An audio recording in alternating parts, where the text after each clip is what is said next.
मैंने प्रत्येक बार प्रयास किया पिताजी, तपस्या भी की, किंतु अगली बार फिर से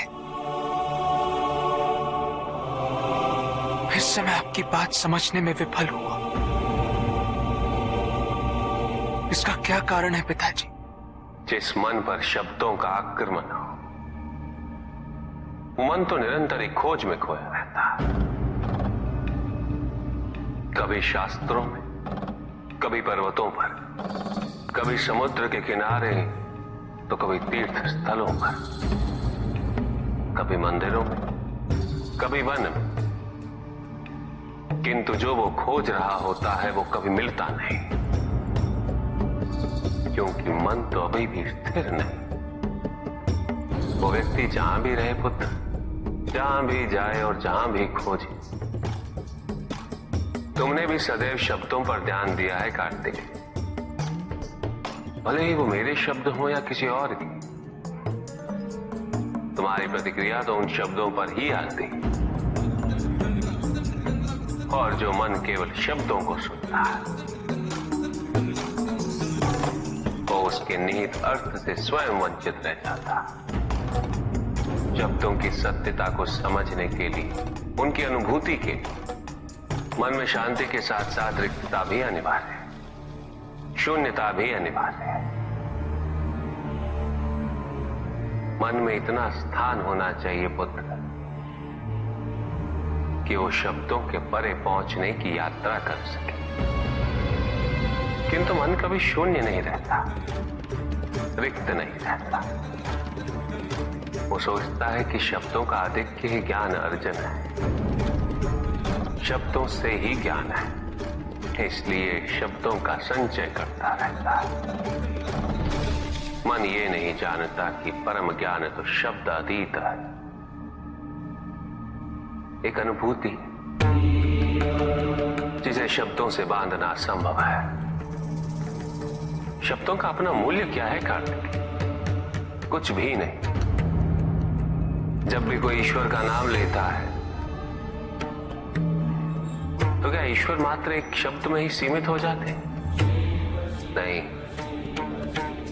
यहां शब्द सत्य नहीं, सत्य है वो अनुभूति जो इन शब्दों में विद्यमान है। यदि शब्द ही सत्य होते तो मात्र भोजन कह देने से व्यक्ति की क्षुधा शांत हो जाती। इसीलिए माता शब्दों की नहीं पुत्र, उस अनुभूति की है जो उन शब्दों से संबद्ध है। यदि शब्द नहीं भी होते तो वे ईश्वर अवश्य होते। यदि शब्द नहीं भी होते तो सुख और दुख की अनुभूति अवश्य होती, जल की शीतलता की अनुभूति होती, सूर्य की ऊष्मा और चंद्र की शीतलता की अनुभूति होती, प्रेम की अनुभूति होती। किंतु यदि अनुभूतियां ना हो तो शब्द निरर्थक है। शब्दों से तृप्त हो जाना ज्ञान का अंत है, अज्ञानता का प्रारंभ है। ज्ञानी वही है जिसके पास अनुभूतियां, अनुभव, और उसके लिए मन को शांत व रिक्त तो करना ही पड़ेगा पुत्र।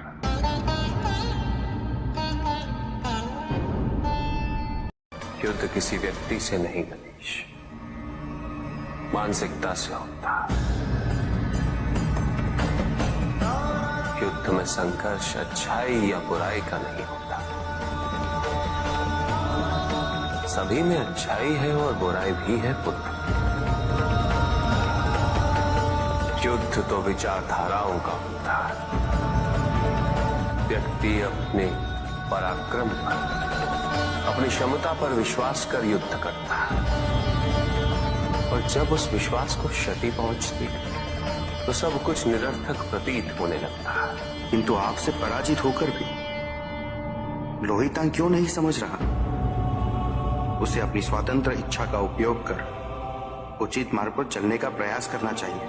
व्यक्ति अपने को खो दे समझती है, व्यक्ति अपने को समर्पित कर दे, छोड़ दे अहंकार को, तो ब्रह्म की इच्छा ही पूर्ण होती है। और अभी भी वही फलित हो रही है। ऐसा नहीं है कि हम उससे भिन्न फलित करा लेंगे, लेकिन व्यक्ति भिन्न फलित कराने में लड़ेंगे, टूटेंगे, नष्ट हो। एक नदी में एक बार बाढ़ आ गई पुत्र। दो छोटे से तृण उसमें बह रहे थे और उसमें से एक नदी में तिरछा पड़ गया और वो बाढ़ को रोकने का प्रयास कर रहा था। वो अत्यंत ऊंचे स्वर में कह रहा था कि नदी को आगे नहीं बढ़ने देगा। यद्यपि नदी तो बस बढ़ती ही जा रही थी।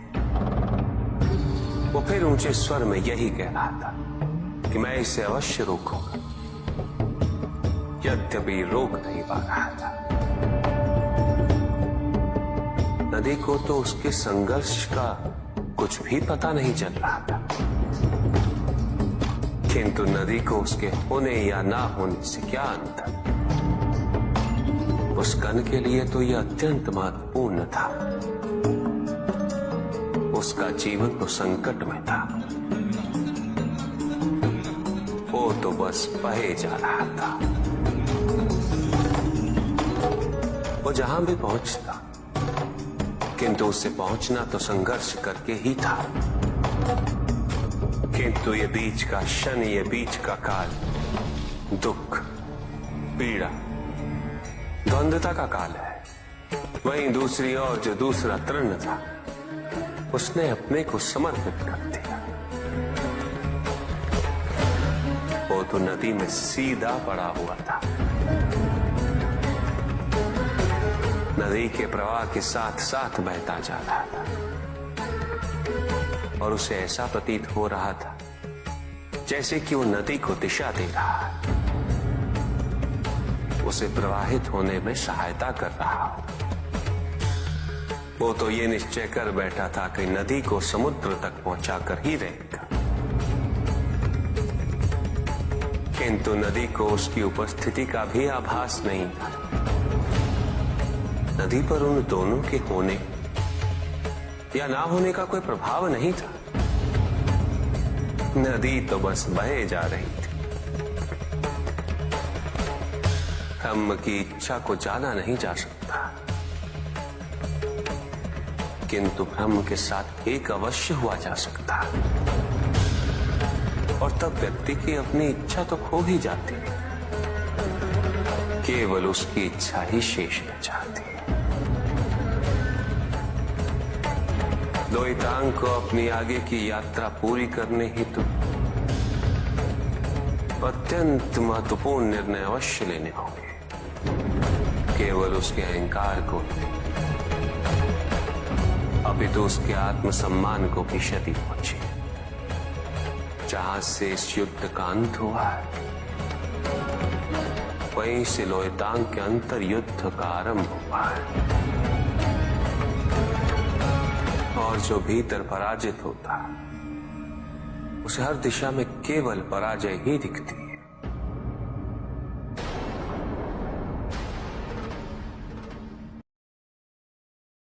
एक प्रश्न पूछ सकता हूं? अवश्य ऋषि कश्यप। जहां प्रश्न नहीं वहां जिज्ञासा नहीं,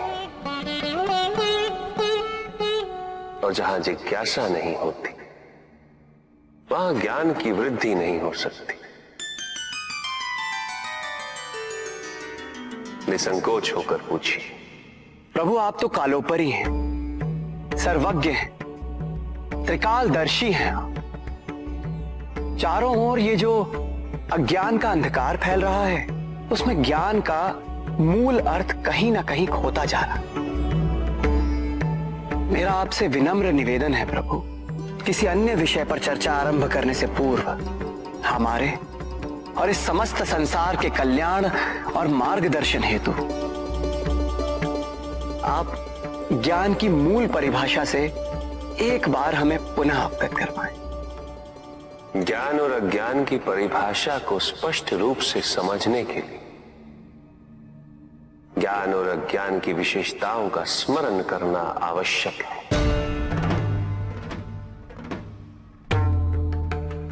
जिसके कारण स्वार्थ, विनाश, क्रूरता, अशांति और भय में वृद्धि हो, वह ज्ञान है। किंतु जो व्यक्ति को उदार, निर्भीक, सहनशील और विनम्र बनाए, वही ज्ञान है। अज्ञान की शक्तियां दुरुपयोग करने हेतु प्रेरित करती हैं, किंतु जो अपनी शक्तियों और अपने सामर्थ्य के प्रति अपने उत्तरदायित्व को समझाए, जो न केवल अपने अपितु अपने से पहले संसार के उद्धार हेतु प्रोत्साहित करे, वो ज्ञान है। ज्ञान का मूल उद्देश्य ही परोपकार है, सृजन है। दूसरों की भावनाओं को समझना, उनका आदर करना, यही ज्ञान है। क्योंकि ज्ञान हमें न केवल अपने अपितु दूसरों के दुख और सुख के प्रति भी संवेदनशील बनाता है। किंतु जो दूसरों की भावनाओं का अनादर करे, उसे ज्ञान की श्रेणी में कैसे रखा जा सकता है? अज्ञान के कारण व्यक्ति सांसारिकता में बंधता जाता है, मोह माया में उलझता जाता है। अज्ञान परम सत्य से दूर ले जाने का माध्यम है, किंतु ज्ञान व्यक्ति को परम सत्य की ओर ले जाता है। ज्ञान मुक्तिदायक है, मोक्ष का मार्ग है, और इस मुक्तिदायक ज्ञान का सर्वोच्च रूप है आत्मज्ञान, और यही ज्ञान की पूर्णता भी है। अब सभी के उद्धार के लिए मैं आपसे निवेदन करता हूं, भक्ति का उचित मार्ग बताए हमें, ताकि मेरी भांति दूसरा कोई भूल ना करे। भक्ति मुक्ति का आधार है पुष्पधन, और मुक्ति तो केवल समर्पण से ही संभव होगी। और समर्पण के लिए पुष्प नहीं, स्वर्ण नहीं, आभूषण भी नहीं, रत्न नहीं, धन, विधि विधान नहीं, केवल अपने मन को अर्पित करना अनिवार्य है। जानना चाहते हो पुष्पधन कि वो कौन से पुष्प हैं जो मुझे अत्यंत प्रिय है? इंद्रियों का नियंत्रण, दया, शांति, तप, क्षमा, ध्यान और सत्य। और जब कोई मेरे इन पुष्पों से आराधना करे, मैं अवश्य प्रसन्न होता हूं। भक्ति में भव्यता आवश्यक नहीं है पुष्पधन, अभी तो सरलता आवश्यक है। भक्त के लिए ये समझना अत्यंत कठिन हो जाता है, प्राय भक्ति कब मोह में परिवर्तित हो जाती है।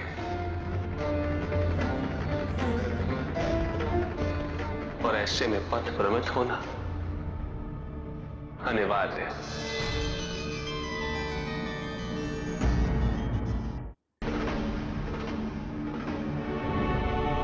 प्रभु, तांडव की परिभाषा क्या है? क्या है तांडव? उसे आरंभ करने से पूर्व मन में कैसे भाव होने चाहिए? तांडव नृत्य जगत की 5 क्रियाओं का संकलन है। सृष्टि, स्थिति, प्रलय, तिरोभाव और अनुग्रह, अग्नि, जल, वायु, पृथ्वी और आकाश।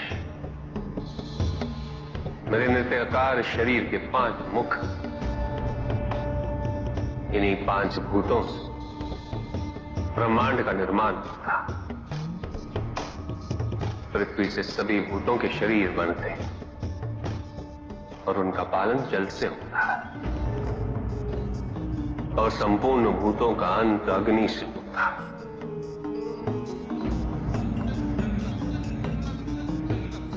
वायु तथा आकाश में तिरोभाव और अनुग्रह की शक्ति। इस प्रकार मेरे ये 5 महाभूत मुख मेरे नृत्य की 5 महाक्रियाओं का प्रतीक है। धन आवश्यक है ऋषियत्र, क्योंकि धन मूल आवश्यकताओं को पूरा करने में सहायक होता है। किंतु जब कोई व्यक्ति इच्छाओं को आवश्यकता समझने लगे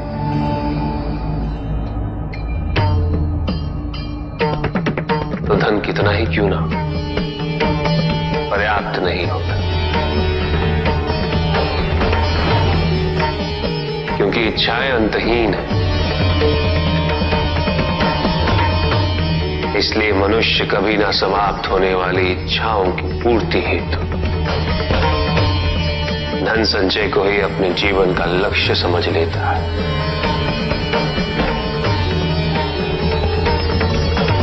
वो लोभी बन जाता है।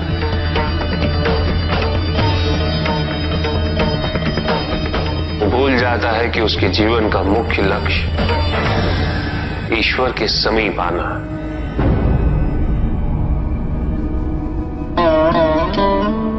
ऐसे लोभी व्यक्तियों को अपनी मृत्यु के समय भी यही दुख रहता है कि उन्होंने क्या कुछ नहीं पाया, क्या शेष रह गया। ऐसे समय में वो एक क्षण के लिए भी ईश्वर का स्मरण नहीं करते। अपने जीवन की निरर्थकता और व्यर्थता का बोध नहीं होता।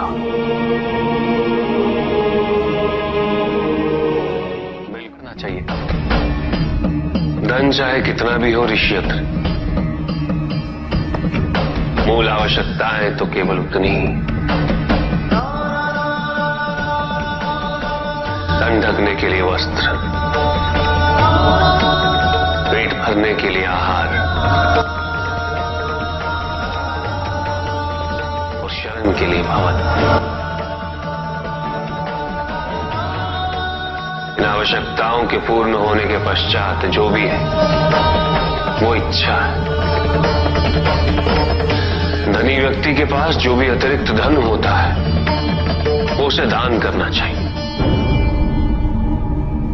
उनके उद्धार के लिए जो अपनी मूल आवश्यकताओं को पूरा नहीं कर सकते।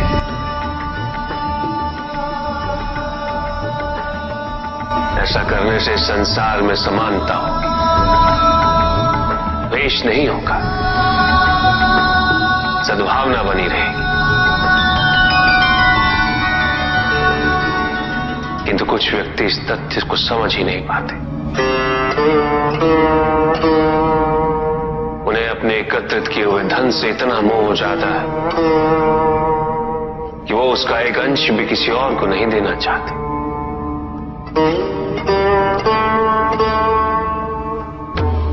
ऐसे व्यक्तियों की सूची में सर्वप्रथम स्थान कुबेर का है।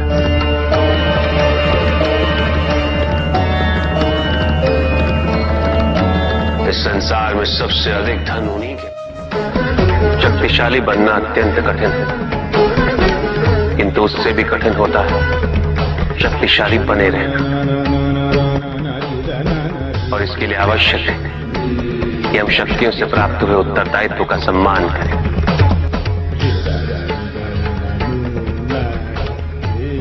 अन्यथा हम स्वयं पर निरंतर खो देते हैं और यह हमारे पतन का कारण बनता है। युद्ध में की गई भूल और उपलब्धियों से कुछ न कुछ सीखना आवश्यक है कार्तिक। बुराई और अच्छाई के मध्य ये युद्ध निरंतर चलता रहेगा। आज एक अध्याय समाप्त हुआ, कल दूसरा अध्याय आरंभ होगा। जब तक इस समस्त संसार में बुराई है तो अच्छाई भी होगी।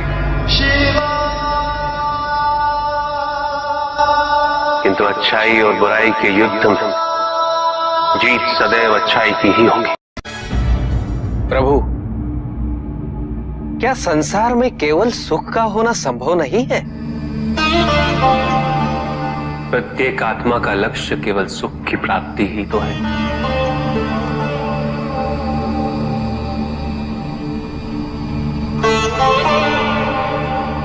परमानंद की प्राप्ति। किंतु हम सुख नहीं, सुख को प्रदान करने वाली वस्तुओं को एकत्रित करना ही जीवन का उद्देश्य मान लेते हैं। ये समस्त संसार माया है, सब कुछ नश्वर है।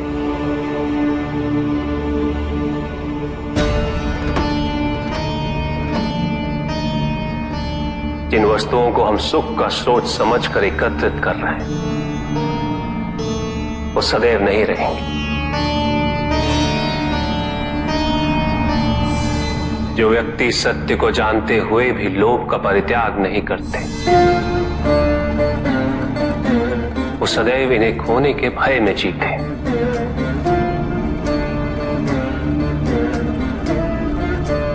और जो व्यक्ति सत्य को जानते ही नहीं, वो अहंकार में जीते।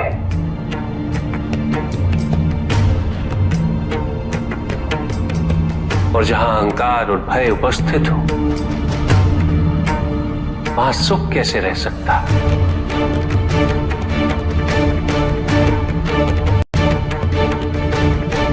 किसी को यह दुख है कि उसके पास कुछ भी नहीं, और जिसके पास सब कुछ, उसे ये दुख है कि पाने को कुछ शेष नहीं। सुख को हम स्वयं अपने दृष्टिकोण से परिभाषित कर देते हैं, जबकि वास्तविकता इससे भिन्न है।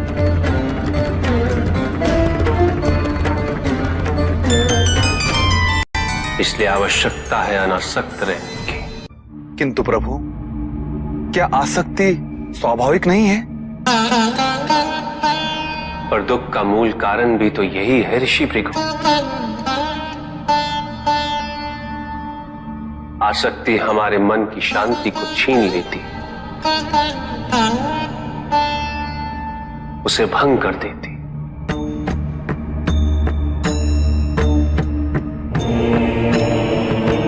हमारी बुद्धि को स्थिर नहीं रहने देती,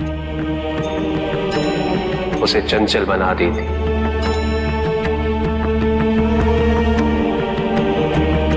आसक्ति से प्रमाद की उत्पत्ति होती, प्रमाद मद होता है, और मद अहंकार का स्रोत है। और अहंकार पूर्णतः अशुभता में परिवर्तित हो जाता है, अर्थात आसक्ति अशुभता की जननी। इसलिए अनावश्यक है। तो प्रभु, आसक्ति को अनासक्ति में कैसे परिवर्तित किया जा सकता है? और हम आसक्ति से कैसे उबर सकते हैं प्रभु? आसक्ति से मुक्त होना ही अनासक्ति है। आसक्तिहीन होने के लिए अपने और पराये का भेद मिटाना अनिवार्य है।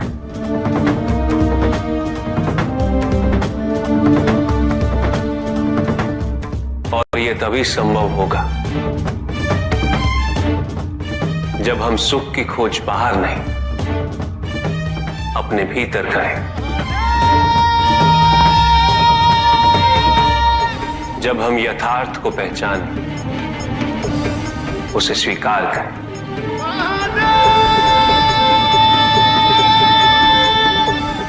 हम अपने सुख को सांसारिक तत्वों से परिभाषित नहीं करें। जब तक हम ऐसा करते रहेंगे, हम बंधते जाएंगे। जब हम स्वयं अपने भीतर झांकना आरंभ करेंगे, हमारी मुक्ति का मार्ग स्वतः प्रशस्त होता जाएगा। महादेव, आपने हमें दुख का कारण तो बता दिया। प्रभु, ये विवाह मुझे स्वीकार्य नहीं है प्रभु। मैं मेरे जीवन का प्रत्येक क्षण आपकी सेवा में समर्पित करना चाहता हूं।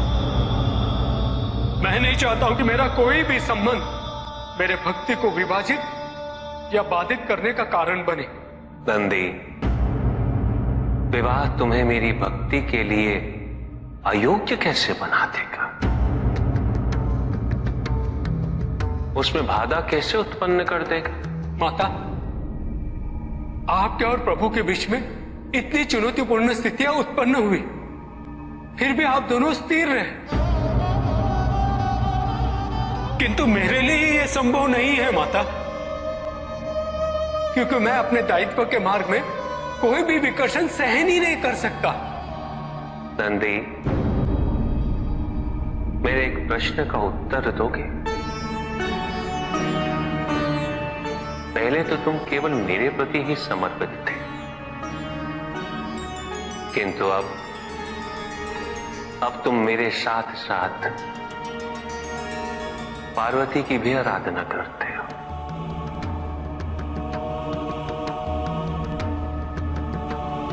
क्यों? प्रभु, माता आपके अर्धांगिनी है, आपकी पूरक, जिस प्रकार आप उनके पूरक हैं।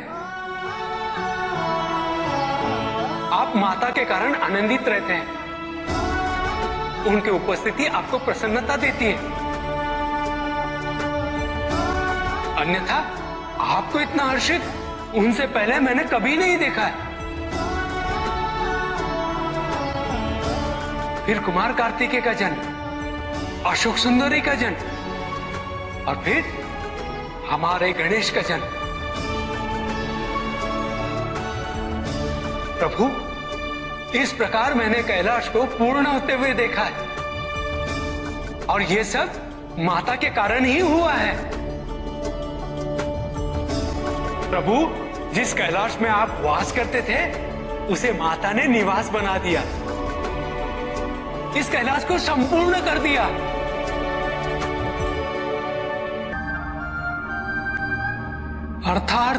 अर्थात व्यक्ति की पूर्णता हेतु विवाह आवश्यक है नंदी। जैसे स्वामी और हम एक दूसरे के पूरक हैं, उसी प्रकार तुम्हारी अर्धांगिनी और तुम एक दूसरे के पूरक बनोगे। विवाहित जीवन की अनुभूति, परिवार का सुख, उसके सुख और उसकी सुरक्षा के लिए संघर्ष, ये सभी अनुभूतियां व्यक्ति के विकास के लिए अनिवार्य है नंदी। किंतु प्रभु, मेरी स्वतंत्रता। स्वतंत्र तो वो नहीं है नंदी जो विवाह के विचार से भयभीत तो होते हैं या संकोच करते हैं, क्योंकि स्वतंत्रता तो वो है जो किसी भी विचार से प्रभावित ना हो, किसी भी सुख, किसी भी दुख से प्रभावित ना हो। और जो व्यक्ति इतना तटस्थ हो, जागरूक हो, उसकी स्वतंत्रता को तो विवाह से भी प्रभावित नहीं होना चाहिए। और फिर क्या गणेश, कार्तिकेय और अशोक सुंदर, ये सभी विवाह उपरांत परिवर्तित हो गए? क्या उनका विवाहित होना उनकी भक्ति और उनके समर्पण में बाधा बन गया नंदी?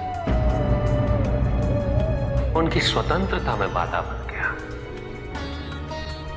क्या अपने माता पिता के प्रति उनका प्रेम और उनका सेवा भाव घट गया नंदी? फिर मेरे एक और पुत्र को ये चिंता क्यों?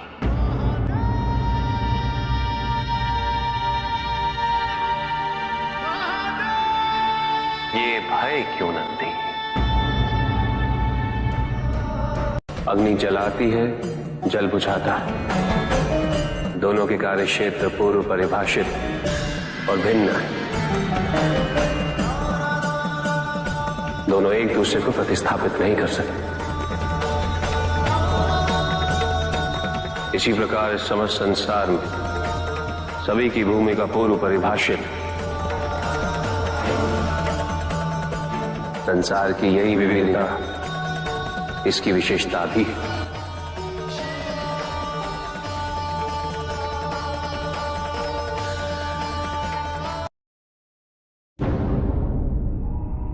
सृष्टि के निर्माण उपरांत एक बार नारायण ने तप के लिए महादेव से उत्तम स्थान के निर्देश की याचना की। महादेव ने अपनी प्रेरणा से समस्त तेज संपन्न अत्यंत शोभायमान पंचकोशी नगरी का निर्माण किया।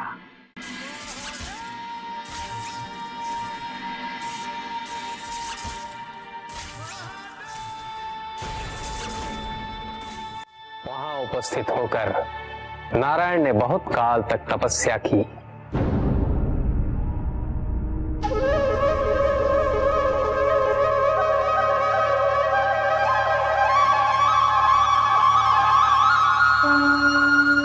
नारायण की तपस्या के अनंतर ही उस क्षेत्र में महादेव की कृपा से अनेक नदी नद सरिताएं उत्पन्न हुई।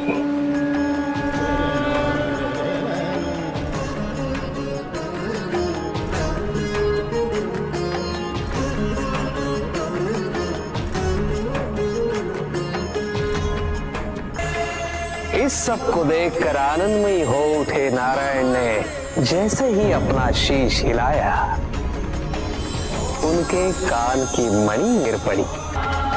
मणिकर्णिका के उस पंचकोश वाले विस्तृत क्षेत्र को महादेव ने अपने त्रिशूल पर धारण किया। महादेव ने अपनी शक्ति से उस पंचकोशी तीर्थ को सभी 14 लोकों से पृथक रखा और आगे इन सब से अलग उसको मृत्युलोक में स्थापित किया। नारायण की ये मणिकर्णिका हमारे द्वारा निर्मित इस विश्व में स्थान पाए और सभी जीवों को हमारी ओर लाने का साधन बने। महादेव, आपने कहा था कि आप इसे इस लोक में स्थापित करेंगे। अब समय आ गया है। महादेव की कृपा से उस मणिकर्णिका का विस्तार पंचकोश तक हो गया। ये मणिकर्णिका पंचकोश की काशी बनकर इस पृथ्वी पर सदैव रहेगी। यह अविनाशी है, चिरकाल तक। सृष्टि के अंत के पश्चात भी इसका अंत नहीं होगा। ये भूमि मुझे सदैव प्रिय रहेगी। यहाँ तप करके स्वयं नारायण तीनों लोकों को प्रकाशित किया, इसीलिए ये मुझे अत्यंत प्रिय है। मैं इसे कभी भी नष्ट और विनष्ट नहीं होने दूंगा। ब्रह्मदेव, जब संसार के आवर्तन के पश्चात प्रलय आएगा, मैं इस काशी को पुनः अपने त्रिशूल पर धारण करूंगा और नवीन संसार में पुनः स्थापित करूंगा। तो यहां मेरा अस्तित्व सदैव रहेगा।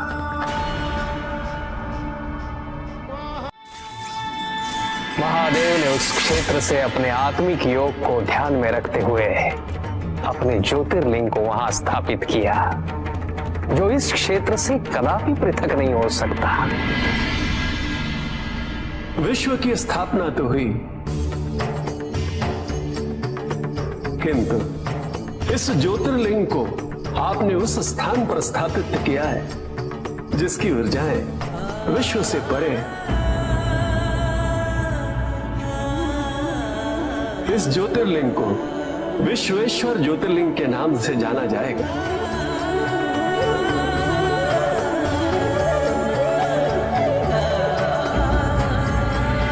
महादेव उस काशी को अपने त्रिशूल पर प्रलय और अनिष्ट की स्थिति में धारण कर उसका संरक्षण करते रहते हैं।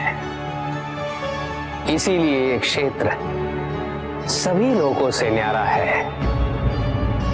नारायण की मणि गिरते ही उस स्थान का नाम मणिकर्णिका तीर्थ पड़ गया। वो स्थान काशी में अब भी देव महादेव शिवा, देव देव महादेव शिवा।